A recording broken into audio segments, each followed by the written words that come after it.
گزارے کیسے زندگی، آؤ علماء سے پوچھ لیں، آئے جو مشکل پیش کوئی، آؤ علماء سے پوچھ لیں۔ الحمدللہ رب العالمین والصلاة والسلام علی سید المرسلین، اما بعد فاعوذ باللہ من الشیطان الرجیم، بسم اللہ الرحمن الرحیم۔ الصلاة والسلام علیک یا رسول اللہ وعلی آلک واصحابک یا حبیب اللہ، الصلاة والسلام علیک یا نبی اللہ وعلی آلک واصحابک یا نور اللہ۔ میٹھے میٹھے اسلامی بھائیوں اور مدنی چینل کے ناظرین، سلسلہ دارالافتاء اہل سنت میں ایک بار پھر آپ کو مرحبا کہتے ہیں۔ ابتداً درود پاک کی فضیلت عرض کی جاتی ہے کہ فرمان مصطفیٰ صلی اللہ تعالی علیہ وسلم ہے کہ مجھ پر کثرت سے درود پاک پڑھو، بے شک تمہارا مجھ پر درود پاک پڑھنا تمہارے گناہوں کے لیے مغفرت ہے۔ صلو علی الحبیب صلی اللہ تعالی علی محمد صلی اللہ علیہ وسلم۔ مدنی چینل کے ناظرین، الحمدللہ عز و جل مفتی حسان صاحب ہمارے ساتھ تشریف فرما ہیں۔ آئیے آپ کی کالس لیتے ہیں۔ میرا سوال یہ ہے کہ مجھے یہ پتہ کرنا تھا کہ نعت علی کیا ہے؟ جی حضور کیا ارشاد فرمائیں گے، نعت علی کیا ہے؟ الحمدللہ رب العالمین والصلاة والسلام علی سید الانبیاء والمرسلین، اما بعد فاعوذ باللہ من الشیطان الرجیم، بسم اللہ الرحمن الرحیم۔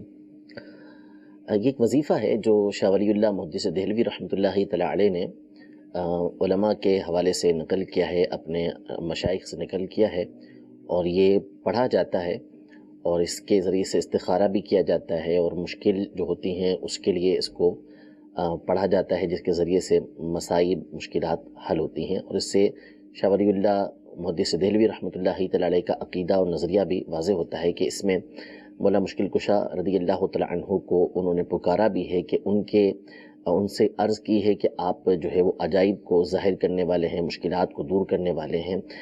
تو یہ ایک وظیفہ ہے کہ جس میں حضرت علی رضی اللہ تعالی عنہ سے مدد طلب کی گئی ہے۔ ٹھیک، میں ایک چیز سوچ رہا تھا حضور علیہ الصلوۃ والسلام کے زندگی کے حوالے سے کہ آپ علیہ الصلوۃ والسلام کی جو زندگی ہے اس میں جو احادیث طیبہ آپ علیہ الصلوۃ والسلام نے بیان کی ہیں، اس میں علماء نے یہ بیان فرمایا کہ آپ علیہ الصلوۃ والسلام کی جو احادیث ہیں وہ ایک لحاظ سے محصور ہیں اور ایک لحاظ سے غیر محصور۔ محصور یعنی ایک لحاظ سے وہ گنتی کے اندر آتی ہیں اور ایک لحاظ سے وہ گنتی میں نہیں آتی، صحیح، کہ اس کی گنتی ہے بھی اور گنتی نہیں بھی ہے۔ گنتی اس لحاظ سے ہے کہ اس کو علماء نے شمار کیا کہ وہ کتنی ہیں، تو بعض علماء نے شمار کر کے بتایا کہ اس کی تعداد 60,000 ہے، صحیح، کہ 60,000 حدیثیں علماء نے گنی۔ اور بعض علماء نے کہا کہ نہیں، اس لیے کہ حضور علیہ الصلوۃ والسلام مبلغ تھے، شارع تھے، دنیا میں تشریف لائے، تو وفود کے وفود آپ کی بارگاہ میں حاضر ہوتے، اور ظاہر سی بات ہے انسان جو کلام کرتا ہے اس کو کوئی گن نہیں سکتا کہ کتنی باتیں اس نے کہی ہیں۔ تو آپ علیہ الصلوۃ والسلام تو جو بات ارشاد فرماتے وہ حدیث ہوا کرتی تھی، تو اب جو آپ علیہ الصلوۃ والسلام نے بیان فرمایا وہ تو لامحدود، یعنی اتنی تھی کہ اس کو شمار نہیں کیا جا سکتا، اس کو گنا نہیں جا سکتا، تو اس اعتبار سے یہ محدود نہیں ہے۔ لیکن نبی کریم صلی اللہ تعالیٰ علیہ وآلہ وسلم نے جو باتیں ارشاد فرمائی، وہ باتیں ایک بات ہوتی تھی وہ کئی مرتبہ ارشاد فرمائی ہے۔ جیسے اب مثال کے طور پر ایک وفد آتا تو آپ علیہ الصلوۃ والسلام اس کو دعوت دین دیتے، اسے بتاتے کہ شرائع اسلام یہ ہیں، یعنی اسلام کے بنیادی احکام یہ ہیں، اسلام کی بنیادی چیزیں یہ ہیں، نماز پڑھنا، روزہ رکھنا، زکوٰۃ دینا، حج ادا کرنا، توحید کے بارے میں اسے بتاتے، رسالت کے بارے میں اسے بتاتے۔ صحابہ اکرام علیہم رضوان اسے سنا کرتے تھے۔ ہم بعض اوقات کوئی موضوع بیان کرتے ہیں، کوئی گفتگو کرتے ہیں، تو اس میں کئی مرتبہ اکتاہٹ آ جاتی ہے، گفتگو کرتے کرتے بندہ تھک جاتا ہے کہ یہ کیا ہو گیا، بہت ہو گیا اس کے اوپر۔ لیکن نبی کریم صلی اللہ تعالیٰ علیہ وآلہ وسلم کی گفتگو اتنی پیاری ہوتی تھی کہ حضور علیہ الصلوۃ والسلام جب گفتگو فرماتے تھے تو صحابہ اکرام علیہم رضوان کئی مرتبہ سننے کے بعد بھی ان کو اس میں نئی سے نئی لذت حاصل ہوا کرتے تھے۔ تو حضور علیہ الصلوۃ والسلام نے ان کے سامنے ہزاروں مرتبہ اس طرح کی بات ارشاد فرمائی کہ وفود آ رہے ہیں، لوگ آ رہے ہیں، وہ لوگ حضور علیہ الصلوۃ والسلام لوگوں کو یہی بیان فرمایا کرتے تھے کہ قولوا لا الہ الا اللہ محمد رسول اللہ، اس بات کی گواہی دو کہ اللہ کے سوا کوئی عبادت کے لائق نہیں ہے اور محمد صلی اللہ تعالیٰ علیہ وسلم اللہ کے رسول ہیں۔ یہ نبی کریم صلی اللہ تعالیٰ علیہ وآلہ وسلم کے کلام کی چاشنی ہے، حضور علیہ الصلوۃ والسلام کے کلام کی خوبصورتی ہے، آپ علیہ الصلوۃ والسلام کے کلام کی لذت ہے، آپ کی آواز کی لذت ہے کہ اس سے کبھی دل نہیں بھرا کرتا کہ آپ علیہ الصلوۃ والسلام کی جب باتیں کی جائیں، اللہ تبارک و تعالیٰ کے کلام کی بات کی جائے تو پھر اس سے کبھی سرابی نہیں ہوتی۔ ہماری گفتگو اگر اس میں تکرار آئے، اس میں زیادتی ہو، بار بار ہو، تو پھر اس سے بعضوں کا دل بھر جاتا ہے۔ بھر جاتے، تو اس کو بھی ہم خصوصیت ہی کہیں گے نا۔ ہاں، حضور علیہ الصلوۃ والسلام کی باتوں کی تو خصوصیت ہے۔ ہاں، یہ ہوتا ہے کہ یہ اپنی طبیعت کے اوپر ہوتا ہے۔ جیسا اب مثال کے طور پر محمد صلی اللہ علیہ وسلم نام ہے، ہم نام لیتے ہیں، ہمارا ایک انداز ہے نام لینے کا، لیکن اس شاخ کے لیے اس نام کے اندر ایک الگ ہی چیز ہے۔ سبحان اللہ۔ امام اہل سنت رحمۃ اللہ تعالی فرماتے ہیں کہ لب پہ جب آ جاتا ہے نام جناب، منہ میں گھل جاتا ہے شہد نایاب۔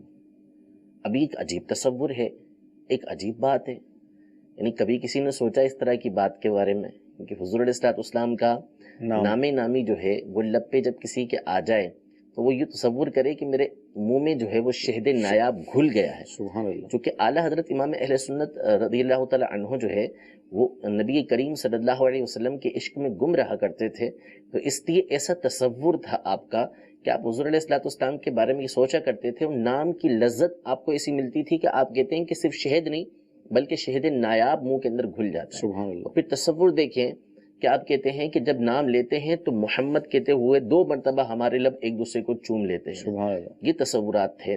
تو اس طرح جتنا عشق بڑھتا ہے، جتنی محبت بڑھتی ہے، اتنی ہی نبی کریم صلی اللہ تعالیٰ علیہ وسلم کے کلام کی، آپ کی گفتگو کی، آپ کی یاد کی، آپ کی باتوں کی لذت یہ بڑھتی ہی چلے جاتی ہے۔ سبحان اللہ۔ مدنی چل کے ناظرین، مفتی صاحب نے ناد علی سے متعلق جو کال آئی تھی اس کے تحت جو ہے جواب دینے کے بعد آقا علیہ الصلوۃ والسلام کی عظمت و شان اور دیگر اس حوالے سے ہمیں مدنی پھول بھی عطا فرمائے۔ جی مزید کال لیں گے ہم۔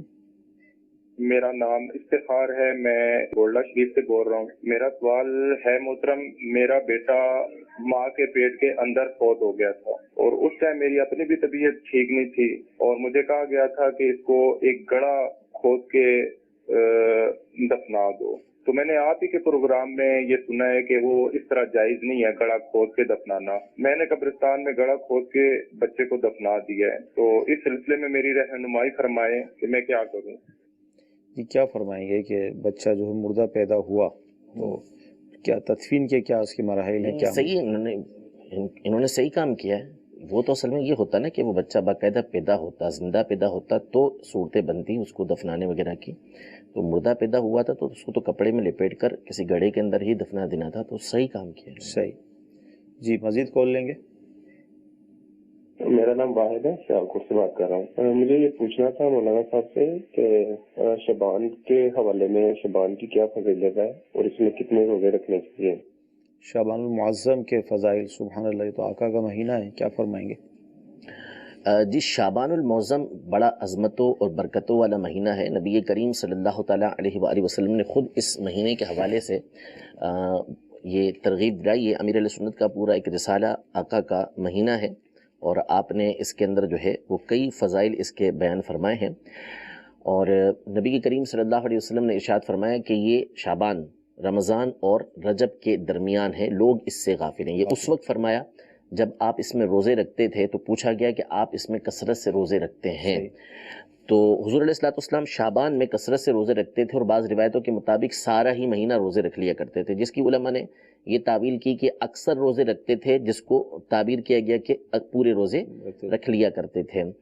تو اس مہینے کے اندر ایک تو یہ فرمایا کہ شعبان الشہری، شعبان جو ہے وہ میرا مہینہ ہے۔ اس کی کئی برکتیں، کئی فضیلتیں جو ہے وہ آئی ہیں۔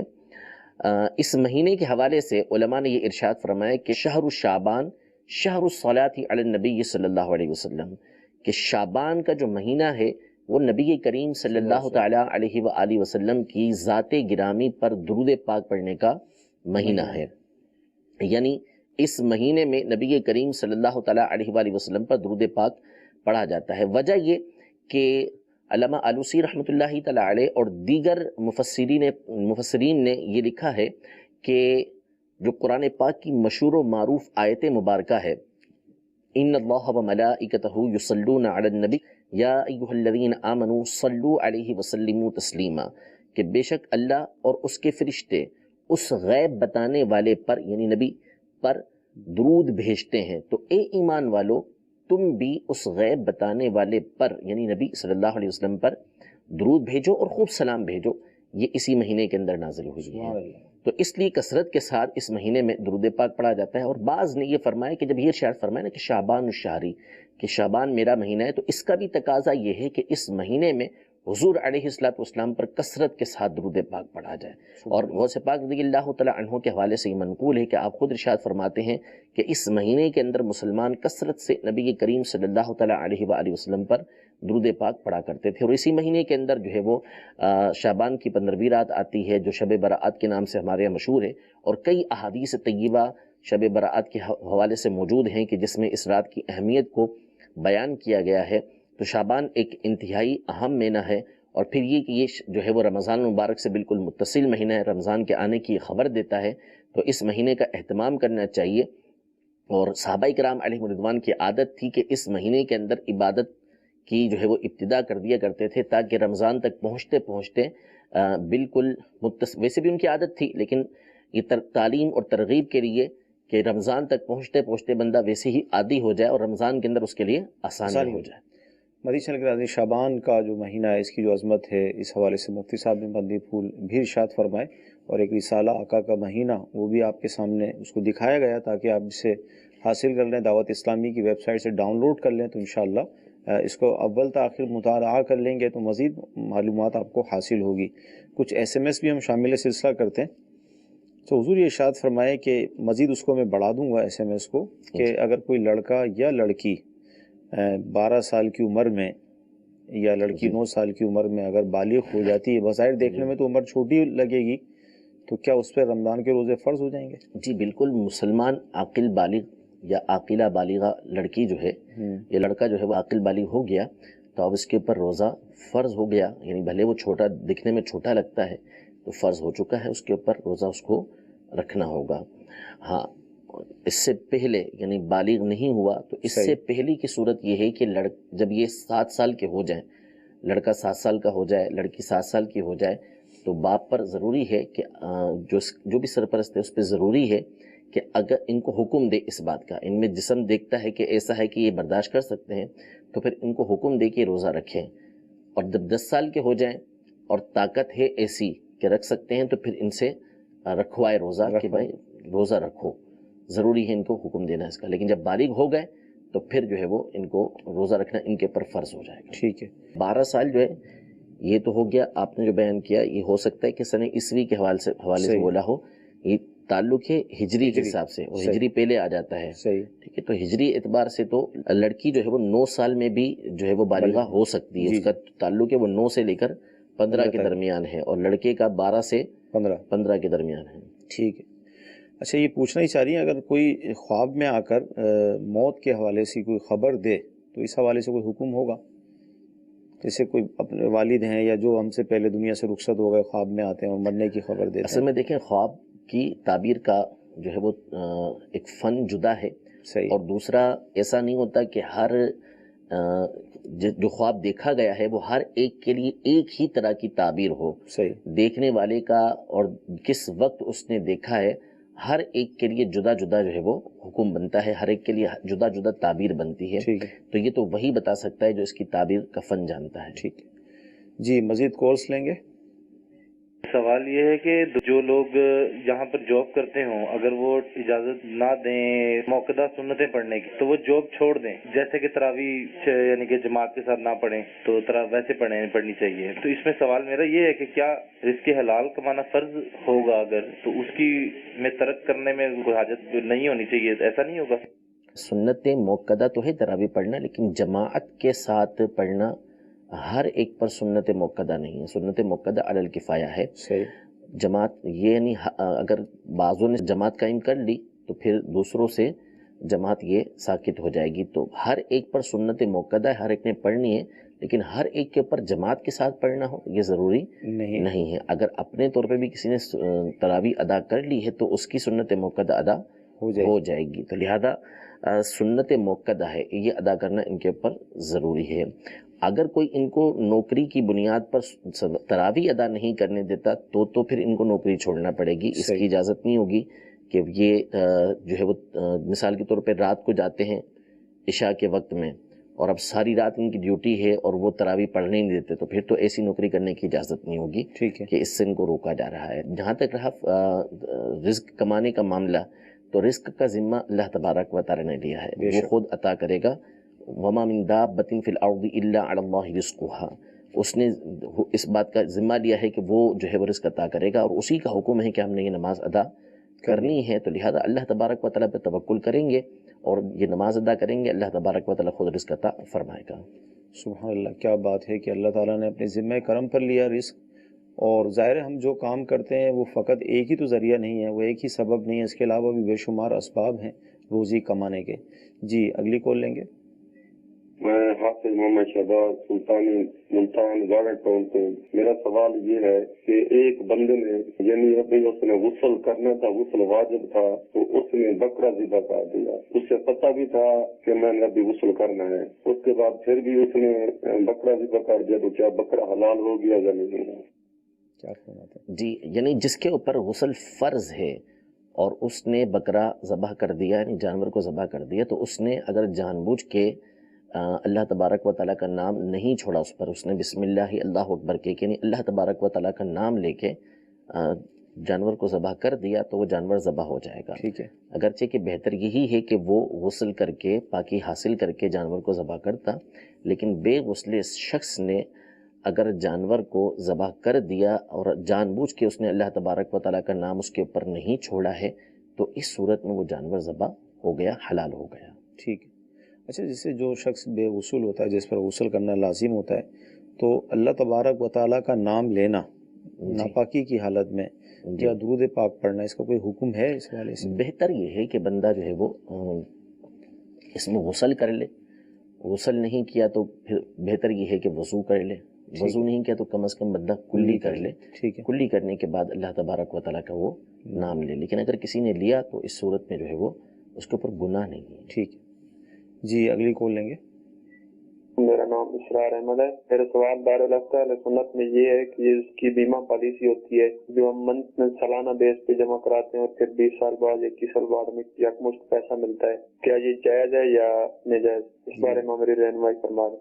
بیمہ پالیسی کے حوالے سے جی اس کے حوالے سے کئی مرتبہ ہمارے سلسلے کے اندر بیان کیا جا چکا ہے کہ بیمہ پالیسی انشورنس کروانا یہ شرعاً ناجائز و حرام ہے. اس کی بالکل بھی اجازت نہیں ہے. جو جمع کروائے گا وہ ناجائز و حرام کام کرے. ٹھیک ہے. جی اگلی کال. میں غلام فاروق چاچا بات کر رہا ہوں کالا آباد رہنے والے سے. میں نے اپنی بیٹی کا نام کرن فاروق رکھا ہوا ہے. لوگ کہتے ہیں کہ یہ نام ٹھیک نہیں ہے، نام کو بدلاؤ. نام تو ٹھیک ہے، اس میں تو کوئی مسئلہ نہیں ہے. کرن فاروق یعنی مسلمانوں میں کرن نام رکھا جاتا ہے، رکھ سکتے ہیں، لیکن بہرحال نام بہتر یہ ہے کہ وہ رکھیں کہ جو صحابیات کے اندر ہو، لیکن رکھا ہے تو بہرحال اس کے اندر حرج نہیں ہے، نام رکھ سکتے ہیں. ٹھیک ہے. جی اگلی کال لیں گے. میرا نام محمد سلیم ہے، میں راولپنڈی سے بات کر رہا ہوں. میرا سوال یہ ہے کہ یہ جو پرائز بانڈ ہوتے ہیں ان کے بارے میں حضور کیا فرماتے ہیں؟ یہ رکھنے چاہیے یا نہیں رکھنے چاہیے؟ کیا شرعی نقطہ نظر سے یہ جائز ہیں یا ناجائز ہیں؟ پرائز بانڈ پرائز بانڈ دیکھیں، عام طور پہ جو پرائز بانڈ ہمارے یہاں ملتے ہیں وہ تو لینا جائز ہے، اور اس پہ ملنے والا انعام بھی یہ جائز ہے، حلال ہے. البتہ ایک پریمیم بانڈ ہوتا ہے 40,000 کا، جو ابھی حالیہ کچھ عرصے پہلے نکالا گیا، کہ جس میں 40,000 کا یہ بانڈ لیں گے تو کچھ عرصے کے بعد جو ہے وہ اس کے اوپر نفع دیا جاتا ہے. یہ پریمیم بانڈ جو 40,000 والا ہے یہ لینا جائز نہیں ہے. باقی اس کے علاوہ عام طور پہ ہمارے یہاں جو بانڈ ہیں وہ لینا جائز ہے. ٹھیک ہے. جی اگلی کال.